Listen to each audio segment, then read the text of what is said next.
Mike Sela, everyone, Mike Sela.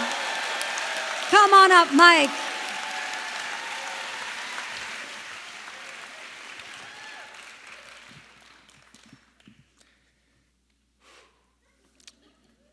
So I'm strolling down 4th Street with my wife. It's a lovely spring evening. We're going to see a movie. It's date night. When I hear from behind me down the block a woman yell, "He stole my purse! Somebody stop him!" Now I have friends who would have boldly sprung into action. Braver, fitter, more wave-makey friends. But I am not that guy. I am the overanalyzer. Do you want to debate which Star Trek captain is best? Or about the designated hitter rule? I am that guy. I'm not the stop him, he stole my purse guy. But something that evening, springtime, date night, I turn to my wife and I say, "What do you think? Should I go after him?" And she says, "I don't know. Can you catch him?" And I watch the guy run by, and I calculate his speed versus my speed. And I realized that the answer to that equation actually lay in the events of that morning. I had been in the bathroom doing my business, and it was productive. And moments later, I'm outside the bathroom, debating with my wife as the toilet begins to overflow what the weight rate to handle that is.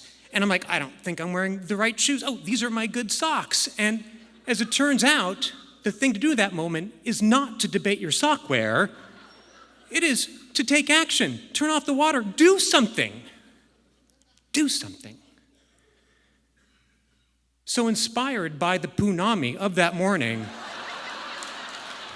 as the purse snatcher runs down the block, I turn to my wife and I say, "Can I catch him?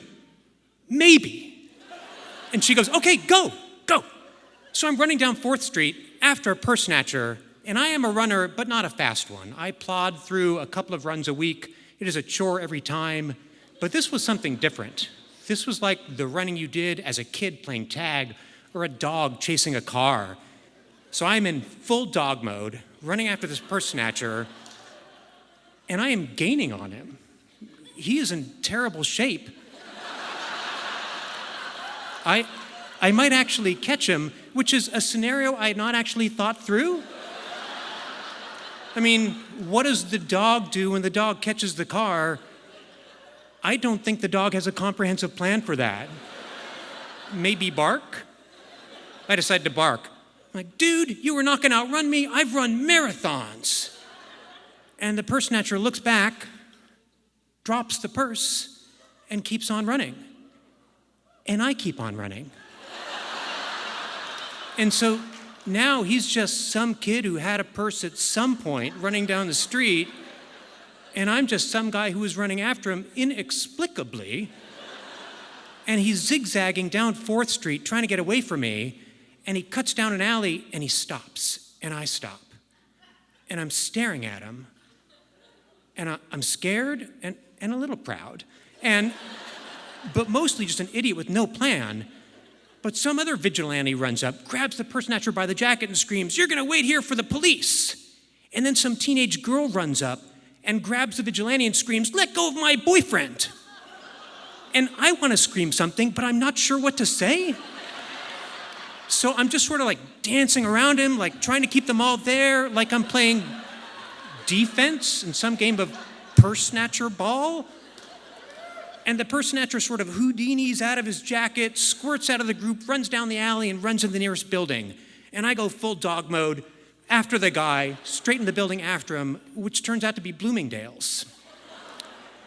And the purse snatcher immediately transitions from running into sort of this fast, awkward walk, as though there is an unspoken decorum that even purse snatchers understand.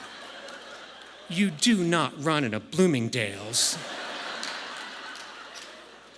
Well, I don't want to be the one asshole running in a Bloomingdale's, so I fall into line right behind him, single file. And so we're race walking through Bloomingdale's, and I am alternating between yelling for security because there's a purse snatcher here, and berating this kid for being in terrible shape. I'm like, dude, if you're gonna do this life of crime, you've got to work out more. You need cardio.